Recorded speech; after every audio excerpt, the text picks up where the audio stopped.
Good morning students, ये video class 8 के लिए है और हम पढ़ रहे हैं chapter the constitution of India.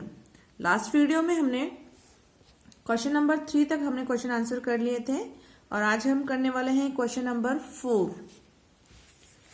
Start करते हैं। क्वेश्चन नंबर 4 क्या कह रहा है? इन each of the following situation identify the minority. यहाँ पर कुछ सिचुएशन दी गई हैं, 4 सिचुएशन दी गई हैं और इसमें से आपको सिचुएशन को देखते हुए आपको ये पहचानना है कि कौन जो है वो माइनॉरिटी के अंदर आ रहे हैं। माइनॉरिटी मीन्स अल्पसंख्यक, जिनकी संख्या कम है, उन्हें कहते हैं हम minority. Right one reason why you think it is important to respect the views of minority in each of this situation. और आपको ये सिचुएशन देखते हुए ये बताना है कि आप ये क्यों सोचते हैं कि आपको जो माइनॉरिटी जो है, अल्पसंख्यक समुदाय जो है, उनके विचारों को आपको रेस्पेक्ट देनी चाहिए और क्यों देनी चाहिए, ये आपको बताना है। तो सबसे पहले फर्स्ट अपन लेंगे, क्या है, कह रहा है in a school with 30 teachers 20 of them are male. कि एक स्कूल के अंदर 30 टीचर्स हैं और उसमें से 20 क्या है, मेल टीचर है। तो फीमेल कितनी हुई? 10 टीचर हुई। तो इट मीन्स ये जो सेंटेंस जो है वो ये मैं बता रहा है कि जो 10 जो फीमेल टीचर है वो किस में आ रही है? माइनॉरिटी के अंदर आ रही है, अल्पसंख्यक है। ठीक है, इसका रीजन हम बाद में देखेंगे। पहले हम इसको माइनॉरिटी निकाल लेते हैं कि कौन कौन माइनॉरिटी में है। देन सेकंड क्वेश्चन है in a city 5% of the population are Buddhist. ठीक है, कि एक शहर के अंदर, एक सिटी के अंदर, उस सिटी में लगभग 100% लोग रहते होंगे, है ना। उस 100% में सिर्फ 5% जो किसकी जनसंख्या है? बौद्ध की, है ना। बुद्धिस्ट की जो है वो 5% जनसंख्या। तो इट मीन्स बुद्धिस्ट क्या है? अल्पसंख्यक है, माइनॉरिटी में है। देन सी है in a factory mess for all employ 80% are vegetarians. अब देखो, एक फैक्ट्री है, उसमें जितने भी काम करने वाले लोग हैं उसमें से 80% लोग क्या है? शाकाहारी है। तो बचे हुए 20% क्या होंगे? नॉन वेजिटेरियन होंगे, है ना। तो जो 20% जो नॉन वेजिटेरियन है वो क्या कहलाएंगे? माइनॉरिटी में आएंगे, वो अल्पसंख्यक कहलाएंगे।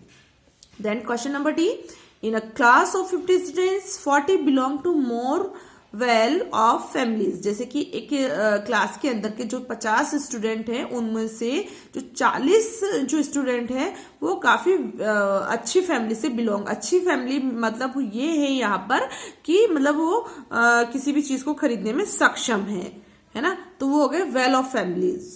ठीक है, संपन्न फैमिली से बिलोंग करते हैं। तो इट मीन्स जो 10 स्टूडेंट्स वो क्या है?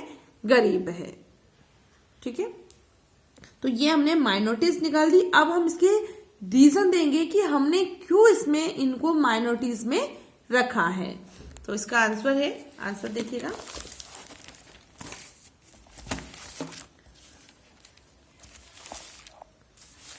यहां से स्टार्ट करेंगे। फर्स्ट का देखेंगे, फोर्थ का फर्स्ट जो है वो देखो 10 female teachers are in minority. जो 10 महिला शिक्षक जो है, शिक्षिका जो है वो क्या है? अल्पसंख्यक में है। और उनको हमने क्यों अल्पसंख्यक में लिया है? क्योंकि it is important to respect the views of female teachers so that male teachers do not use their power against her. ठीक है, क्योंकि हमने इनको इसलिए महिला शिक्षकों के विचारों को सम्मान करना चाहिए, सम्मान करना महत्वपूर्ण है, क्योंकि जो पुरुष शिक्षक जो है वो इनके खिलाफ अपनी शक्ति का उपयोग ना करे। अगर हम इन महिला टीचर्स को, महिला जो फीमेल माइनॉरिटी के अंदर जो हम टीचर्स लिए उनकी संख्या कम है और इनको अगर अपन इनके विचारों को महत्वपूर्ण नहीं मानेंगे तो जो मेल टीचर्स जिनकी संख्या ज्यादा है वो शायद उनके अगेंस्ट कुछ कर सकते हैं, मतलब कुछ डिसीजन वगैरह दूसरे ले सकते हैं। तो इसलिए हमने 10 फीमेल टीचर्स को माइनॉरिटी के अंदर माना है, उसको महत्वपूर्ण दिया। सेकंड है 5% of Buddhist are in minority, 5% लोग जो है वो बुद्धिस्ट जो है वो अल्पसंख्यक है। It is important to respect the views of Buddhist, और ये हमारे लिए महत्वपूर्ण है कि हम बुद्धिस्ट के जो विचार है उनका सम्मान करें, so that they will not be dominated by the counting in the majority, जो कि जो जिन लोगों की संख्या ज्यादा है वो उनके खिलाफ या उस समुदाय के ऊपर हावी ना हो। देन सी है 20% of non vegetarian employees are in minority, है ना। मैंने अभी बताया था आपको कि जो 20% जो मांसाहारी लोग जो एम्प्लॉइज जो है वो किस में आएंगे, अल्पसंख्यक के अंदर आएंगे। And their views should be respected as eating non vegetarian food is their personal choice, और उनके विचारों का हम सम्मान करेंगे, क्योंकि जो नॉन वेजिटेरियन खाना जो है उनकी व्यक्तिगत चॉइस है ना। तो हम जो उनकी पर्सनल चॉइस है, जो उनको हम थोड़ी ना ऐसे कर सकते हैं कि भाई तू ये नहीं खाएगा वो नहीं खाएगा, है ना, इसलिए।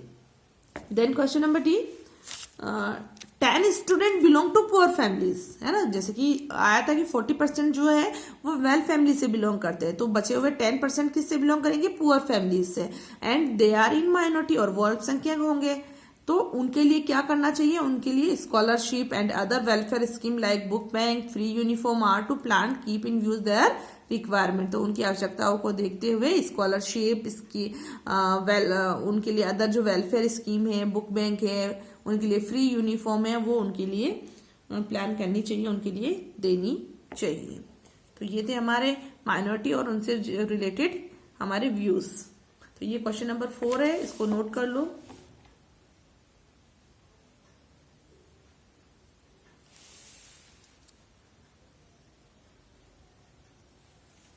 Then question number है 5th. The column on the left list some of the key features of the Indian Constitution. In the other column write 2 sentences in your own words on why you think these features in important. आपको क्या करना है, यहाँ पर आपके संविधान की कुछ विशेषताएं दी गई हैं। अब आपको अपने इन विशेषताओं को देखते हुए अपने विचार यहाँ पर बताने हैं कि क्या ये जरूरी है या मतलब ये सही है ना। इनके बारे में आपको बताना है। तो सबसे पहले है federalism, separation of power, fundamental rights, parliamentary form of government. तो स्टार्ट करते हैं क्वेश्चन नंबर 5 के आंसर। सबसे पहले है फेडरलिज्म।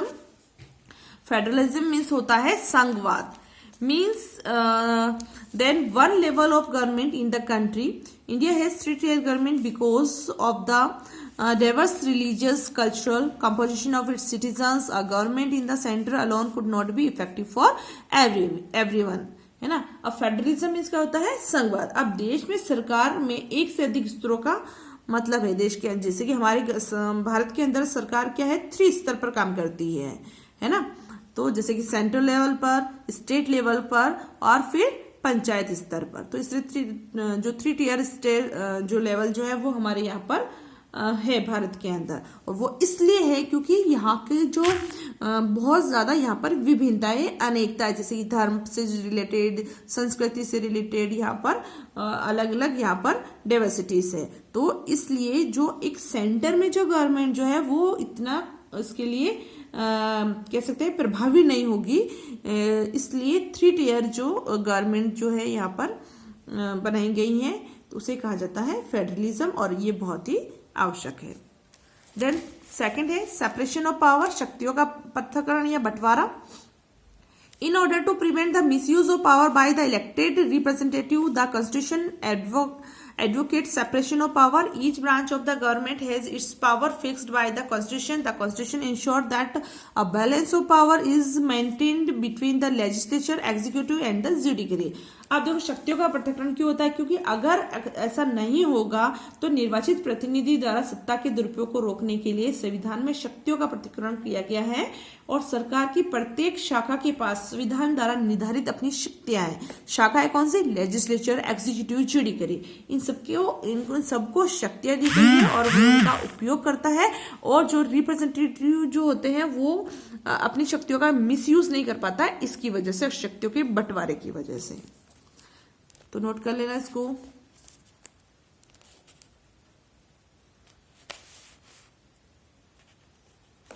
देन थर्ड है फंडामेंटल राइट्स।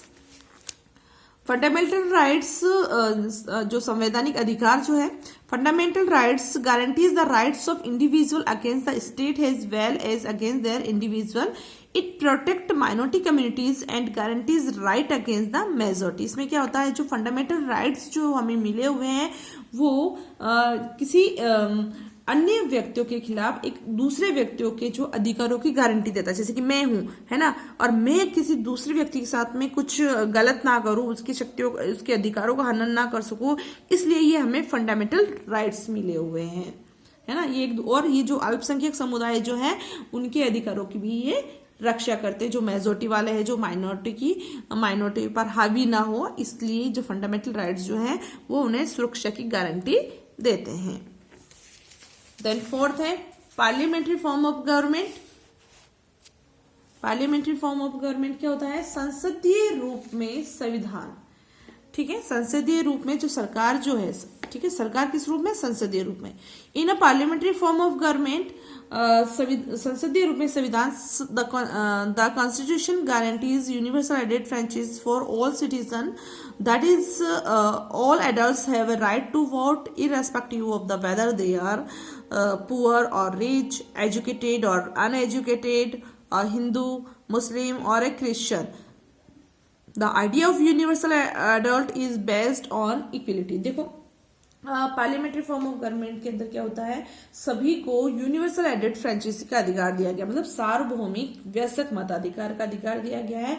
अर्थात सभी वयस्क जो कि 18 साल के हैं, वो चाहे गरीब है, अमीर है, या शिक्षित है, अशिक्षित है, हिंदू है, मुस्लिम है, किसी भी धर्म को मानने वाला हो, वो वोट कर सकता है और अपने जो रिप्रेजेंटेटिव है उनको चुन सकता है. The idea of universal adult is based on equality. और ये जो सार्वभौमिक वयस्क मताधिकार का विचार जो है वो समानता पर आधारित है. तो ये गारंटी में किससे मिलती है, पार्लियामेंट्री फॉर्म ऑफ गवर्नमेंट के अंदर हमें ये मिलती है कि हम अपने प्रतिनिधि को चुन सकते हैं. तो नोट कर लो इसको. Thank you.